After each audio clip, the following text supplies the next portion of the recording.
जय माता दी। प्रेम से बोली संतोषी माता की जय। आज शुक्रवार के दिन आप सुनिए संतोषी माता की व्रत कथा। एक बुढ़िया थी और उसके 7 बेटे थे। 6 बेटे कमाने वाले थे और एक बेटा निकम्मा था। बुढ़िया माँ 6 पुत्रों की रसोई बनाती, भोजन कराती और पीछे से जो कुछ बचता वह 7वें पुत्र को दे देती। परंतु वह बड़ा भोला भाला था, मन में कुछ विचार नहीं करता था। एक दिन वह अपनी बहू से बोला, देखो मेरी माता का मुझ पर कितना प्रेम है। वह बोली, क्यों नहीं, सबका जूठा बचा हुआ तुमको खिलाती है। वह बोला, ऐसा भी हो सकता है क्या? मैं जब तक आंखों से ना देखूं मान नहीं सकता। बहू ने हंसकर कहा, देख लोगे तब तो मानोगे ना। कुछ दिन बाद बड़ा त्योहार आया। घर में 7 प्रकार के भोजन और चूरमा के लड्डू बने। वह जांचने को सर के दर्द का बहाना कर पतला कपड़ा सिर पर ओढ़कर रसोई घर में सो गया और कपड़े में से सब देखता रहा। 6 भाई भोजन करने आए। उसने देखा माँ ने उनके लिए सुंदर सुंदर आसन बिछाए, 7 प्रकार की रसोई परोसी। वह आग्रह करके जिमाती रही। वह देखता रहा। 6 भाई भोजन कर उठे। तब माँ ने उनकी झूठी थालियों में से लड्डुओं के टुकड़ों को उठाया और एक लड्डू बनाया। जूठन साफ करके बुढ़िया माँ ने पुकारा, उठ बेटा, 6 भाई भोजन करे, अब तू ही बेटा बाकी है, उठ और तू कब खाएगा? वह कहने लगा, माँ मुझे भोजन नहीं करना, मैं परदेश जा रहा हूँ। माता ने कहा, कल जाता तो आज ही जा। वह बोला, हाँ माँ, आज ही जा रहा हूँ। यह कहकर वह घर से निकल गया। चलते समय उसे बहू की याद आई। वह गौशाला में कंडे थाप रही थी। वह उसे जाकर बोला कि मेरे पास तो कुछ नहीं है, यह अंगूठी है सो ले लो और अपनी कुछ निशानी मुझे दे दो। वह बोली कि मेरे पास क्या है, यह गोबर भरा हाथ है। यह कहकर उसकी पीठ में गोबर के हाथ की थाप मार दी और वह चल दिया। चलते चलते दूर देश में पहुंचा। वहाँ पर एक साहूकार की दुकान थी। वहाँ जाकर बोला, भाई मुझे नौकरी पर रख लो। साहूकार को नौकर की ज़रूरत थी। साहूकार उससे बोला, तू नौकरी पर रह जा। लड़के ने पूछा, तनख्वाह क्या रहेगी? साहूकार ने कहा, काम देखकर दाम मिलेंगे। साहूकार की नौकरी मिल गई। वह सवेरे 6 बजे से रात्रि 12 बजे तक नौकरी करने लगा। कुछ दिनों में दुकान का लेन देन, हिसाब किताब, ग्राहकों को माल बेचना, सारा काम करने लगा। साहूकार के 7-8 नौकर थे। वे सब चक्कर खाने लगे कि यह नया नौकर बहुत होशियार बन गया है। सेठ ने भी काम देखा और 3 महीने के अंदर ही उसे मुनाफे का साझेदार बना लिया। 12 वर्ष में वह नामी सेठ बन गया और मालिक सारा कारोबार उस पर छोड़कर बाहर चला गया। अब बहू पर क्या बीती वह सुनो। सास ससुर उसे दुख देने लगे। सारी गृहस्थी का काम करा के उसे लकड़ी लेने जंगल में भेजते। इस बीच घर की रोटियों के आटे से भी जो भूसी निकलती, उसकी रोटी बनाकर रख दी जाती और फूटे नारियल की नरेली में पानी। इस तरह दिन बीतते रहे। एक दिन वह लकड़ी लेने जा रही थी कि रास्ते में बहुत सी स्त्रियां संतोषी माता का व्रत करती दिखाई दी। वहाँ यह खड़ी होकर कहने लगी, बहनों, यह तुम किस देवता का व्रत करती हो और इसके करने से क्या फल होता है? इस व्रत के करने की क्या विधि है? यदि तुम अपने इस व्रत का विधान मुझे समझाकर कहोगी तो मैं तुम्हारा बड़ा एहसान मानूंगी। तब उनमें से एक स्त्री बोली, सुनो, यह संतोषी माता का व्रत है। इसके करने से निर्धनता, दरिद्रता का नाश होता है, लक्ष्मी आती है, मन की चिंताएं दूर होती है, घर में सुख होने से मन को प्रसन्नता और शांति मिलती है, निपुत्री को पुत्र मिलता है, प्रीतम बाहर गया हो तो शीघ्र आता है, कुंवारी कन्या को मनपसंद वर मिलता है, राज्य द्वार में बहुत दिनों से मुकदमा चलता हो तो वह भी खत्म होता है, कलह क्लेश की निवृत्ति हो, सुख शांति हो, घर में धन जमा हो, पैसा जायदाद का लाभ हो और भी मन में जो कुछ कामना हो वह सभी संतोषी माता की कृपा से पूरी होती है। स्त्री कहने लगी, 1.25 आने का गुड़ चना लेना, इच्छा हो तो 5.25 आने का लेना या 1 रुपया का भी सहूलियत के अनुसार ही लेना। बिना परेशानी, श्रद्धा और प्रेम से जितना भी बन सके सवाई लेना। 5.25 पैसे से 5.25 आने तथा इससे भी ज़्यादा शक्ति और भक्ति के अनुसार ले लेना। हर शुक्रवार को निराहार रहकर कथा कहना और सुनना। इसके बीच कर्म टूटे नहीं, लगातार नियम पालन करते रहना। सुनने वाला कोई ना मिले तो घी का दीपक जलाकर उसके आगे जल के पात्र को रखकर कथा कहना, परंतु नियम ना टूटे। जब तक कार्य सिद्ध न हो नियम पालन करना और कार्य कर सिद्ध हो जाने पर व्रत का उद्यापन करना। 3 मास में माता फल पूरा करती है। यदि किसी के खोटे ग्रह हो तो भी माता 1 वर्ष में अवश्य कार्य सिद्ध करती है। कार्य सिद्ध होने पर ही उद्यापन करना चाहिए, बीच में नहीं करना चाहिए। उद्यापन में 2.5 सेर आटे का खाजा तथा इसी अनुसार से खीर तथा चने का साग बनाना। 8 लड़कों को भोजन कराना। जहाँ तक मिले देवर, जेठ, भाई, बंधु, कुटुंब के लड़के लेना। ना मिले तो रिश्तेदारों और पड़ोसियों के लड़के बुलाना। उन्हें भोजन कराकर यथाशक्ति दक्षिणा देना और माता का नियम पूरा करना। उस दिन घर में कोई खटाई नहीं बनाना। यह सब सुनकर बुढ़िया की बहू वहाँ से चल दी। रास्ते में लकड़ी के बोझ के बेच दिया और उन पैसों से गुड़ चना लेकर माता के व्रत की तैयारी करने लगी। आगे चली और सामने मंदिर है। यह सुनकर माता के मंदिर में जाकर माता के चरणों में लौटने लगी। इसके बाद वह माँ से विनती करने लगी कि हे माँ, मैं निपट मूर्ख हूँ, व्रत के नियम कुछ नहीं जानती हूँ, मैं बहुत दुखी हूँ। हे माता, हे जगजननी, मेरा दुख दूर करो, मैं आपकी शरण में हूँ। माता को दया आई। एक शुक्रवार बीती कि दूसरे शुक्रवार को ही इसके पति का पत्र आया और तीसरे को उसका भेजा हुआ पैसा भी आ पहुँचा। यह देखकर जेठानी मुंह सिकोड़ने लगी, इतने दिनों में इतना पैसा आया, इससे क्या बढ़ाव है। लड़के ताने देने लगे कि काकी के पास अब पत्र आने लगे, रुपए आने लगा, अब तो काकी की खातिरदारी बढ़ जाएगी, अब तो काकी बुलाने से भी नहीं बोलेगी। बेचारी सरलता से यह कहती है कि भैया पत्र आएगा, रुपए आएंगे तो हम सबके लिए अच्छा है। ऐसा कहकर आंखों में आंसू भरकर संतोषी माता के मंदिर में आकर मातेश्वरी के चरणों में गिरकर रोने लगी। माँ, मैंने तुमसे पैसा नहीं मांगा, मुझे पैसे से क्या काम है, मुझे तो अपने सुहाग से काम है, मैं तो अपने स्वामी के दर्शन और सेवा मांगती हूँ। तब माता ने प्रसन्न होकर कहा, जा बेटी, तेरा स्वामी आएगा। यह सुनकर खुशी से वह बावली होकर घर जाकर काम करने लगी। अब संतोषी माँ विचार करने लगी, इस भोली पुत्री से मैंने कह तो दिया कि तेरा पति आएगा, पर आएगा कहाँ से? वह तो इसे स्वप्न में भी याद नहीं करता। इसे याद दिलाने तो मुझे ही जाना पड़ेगा। इस तरह माता उस बुढ़िया के बेटे के पास जाकर स्वप्न में प्रकट होकर कहने लगी, साहूकार के बेटे, सोता है या जागता है? वह कहता है, माता, सोता भी नहीं हूँ, जागता भी नहीं हूँ, बीच में ही हूँ। कहाँ क्या आज्ञा है? माँ कहने लगी, तेरा घर बार है या नहीं? वह बोला, मेरा सब कुछ है। माता, माँ बाप, भाई बहन, बहू, क्या कमी है? माँ बोली, पुत्र, तेरी घरवाली कष्ट उठा रही है, माँ बाप उसे दुख दे रहे हैं, वह तेरे लिए तरस रही है, तो उसकी सूध ले। वह बोला, हाँ माता, यह तो मुझे मालूम है, परंतु जाऊँ कैसे?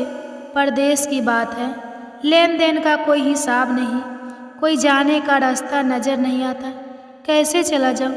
माँ कहने लगी, मेरी बात मान, सवेरे नहा धोकर संतोषी माता का नाम लेकर घी का दीपक जलाकर दंडवत कर दुकान पर जा बैठना।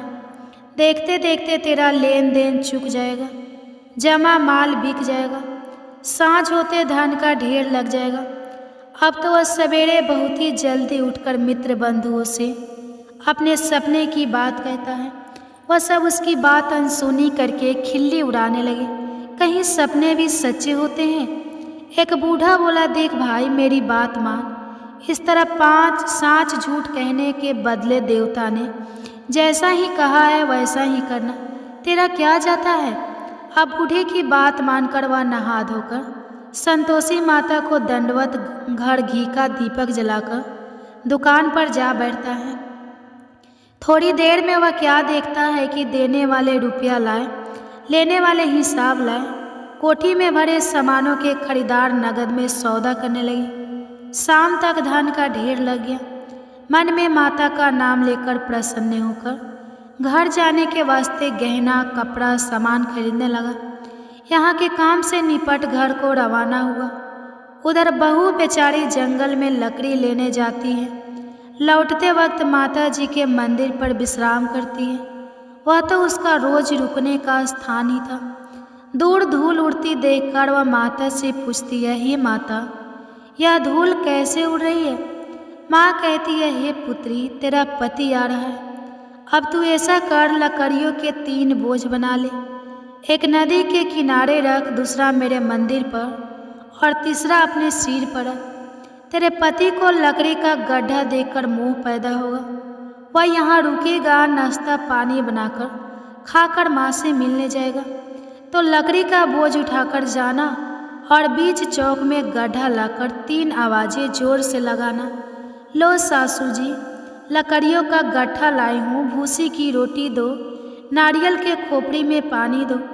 आज कौन मेहमान आया है। माँ की यह बात सुनकर बहुत अच्छा माता जी कहकर प्रसन्न मन होकर लकड़ियों के 3 गट्ठे ले एक नदी के तट पर एक माता के मंदिर पर रखा।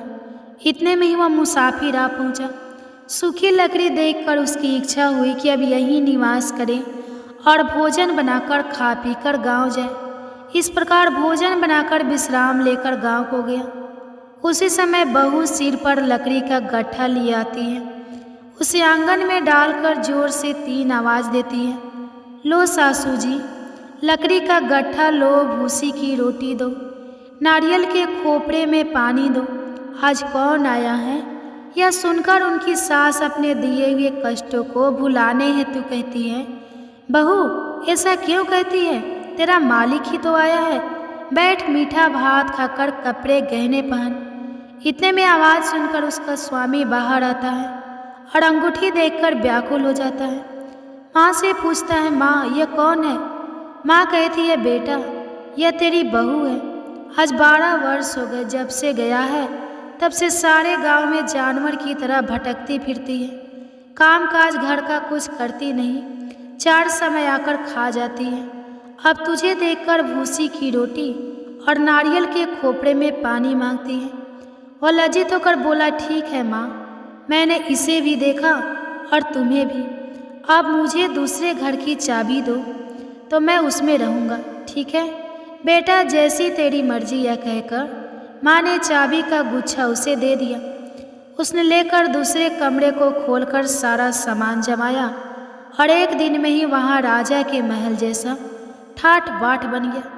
अब क्या था, वह सुख भोगने लगी। इतने में अगला शुक्रवार आया। उसने अपने पति से कहा, मुझे माता का उद्धापन करना है। उसका पति बोला, बहुत अच्छा, कर लो, अपनी खुशी से यह भी कर लो। तुरंत ही वह उद्धापन की तैयारी करने लगी। जेठ के लड़के को भोजन के लिए कहने लगी। उसने मंजूर किया, परंतु पीछे जेठानी अपने बच्चों को सिखाती है, देखो भोजन के समय सब लोग खटाई मांगना, जिससे इसका उद्धापन पूरा ना हो। लड़के खाना खाने आए, खीर पेट भरकर खाई, परंतु बात याद आते ही कहने लगी, हमें कुछ खटाई खाने को दो, खीर खाना हमें भाता नहीं। यह देखकर आरुचि होती है। बहू कहने लगी, खटाई किसी को नहीं दी जाएगी, यह तो संतोषी माता का प्रसाद है। लड़के उठकर खड़े हुए और बोले, पैसे लाओ।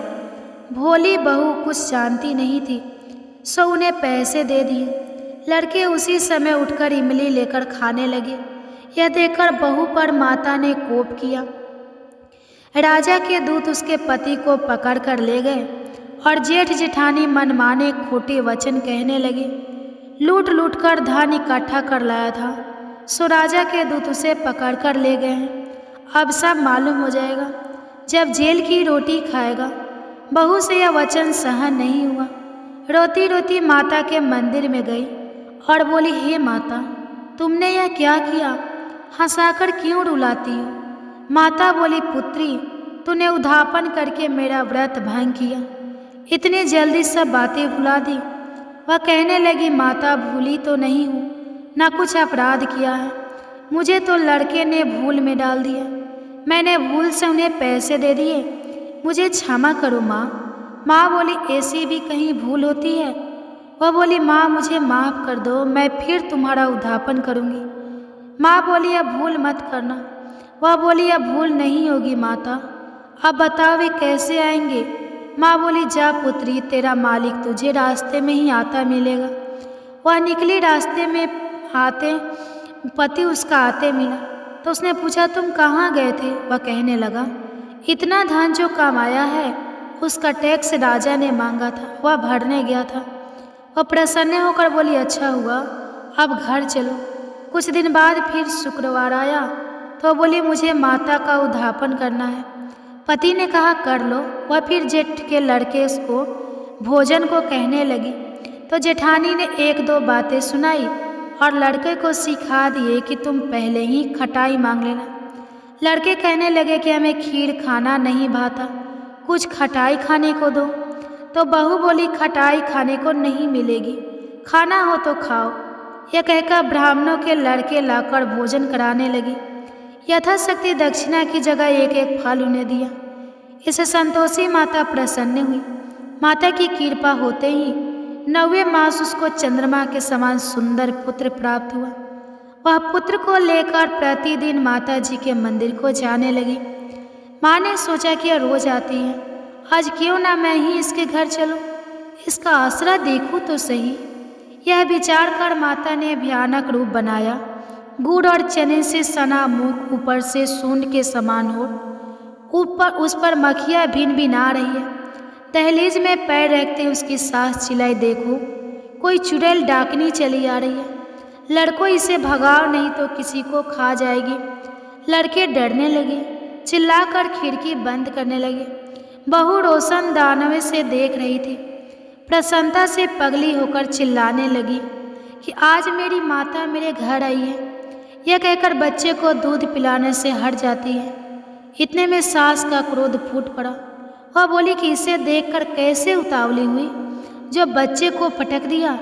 इतने में माँ के प्रताप से जहाँ देखो वहाँ लड़के ही लड़के नजर आने लगे। बहू बोली, माँ जी, मैं जिनका व्रत करती हूँ या वह संतोषी माता है।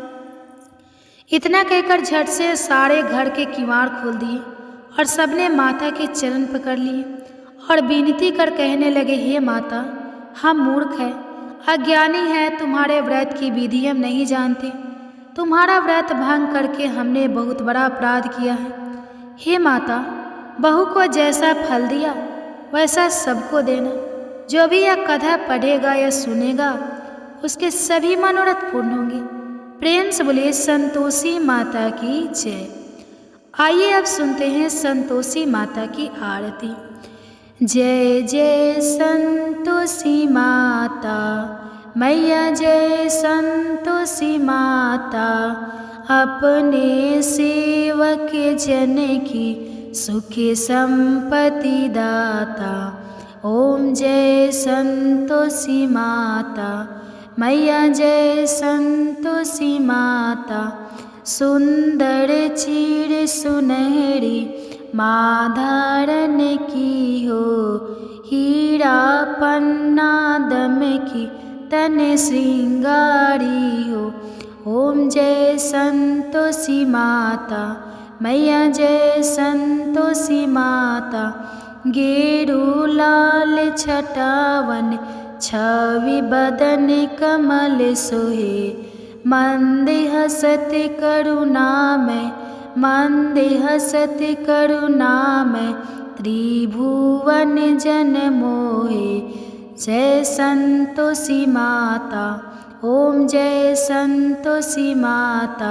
स्वर्ण सिंहासन बैठी चवड़े ढूरे प्यारे, धूप दीप मधुमेवा भोग धरे न्यारे। ओम जय संतोषी माता। मैया जय संतोषी माता।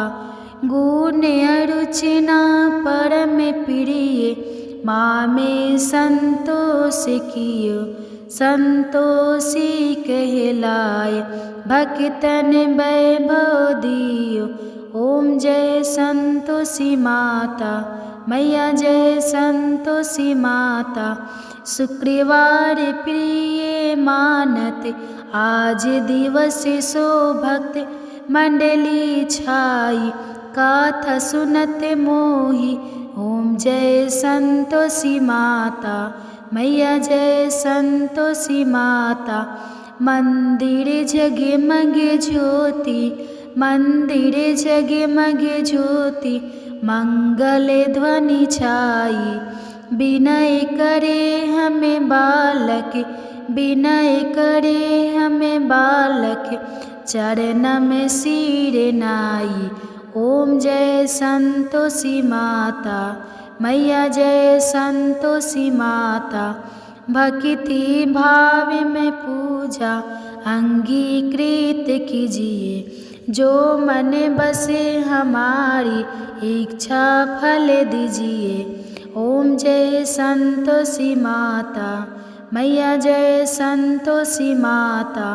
दुखी दूर दरिद्री रोगी संकट मुक्त कियो, बहुधन धाने भरे घरे सुख सौभाग्य दिए। ओम जय संतोषी माता। मैया जय संतोषी माता। ध्यान धरियो जिसे जननी मन वांछित फल पाया, पूजा कथा श्रवण कर घरे आनंद आया। ओम जय संतोषी माता। मैया जय संतोषी माता। शरण गहे की लज्जा रखियो जगदम्बे, संकट तू ही नियारे दया माई अम्बे। ओम जय संतोषी माता। मैया जय संतोषी माता।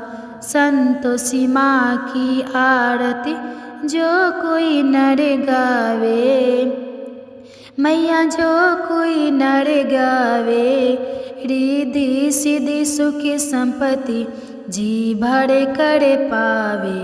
ओम जय संतोषी माता।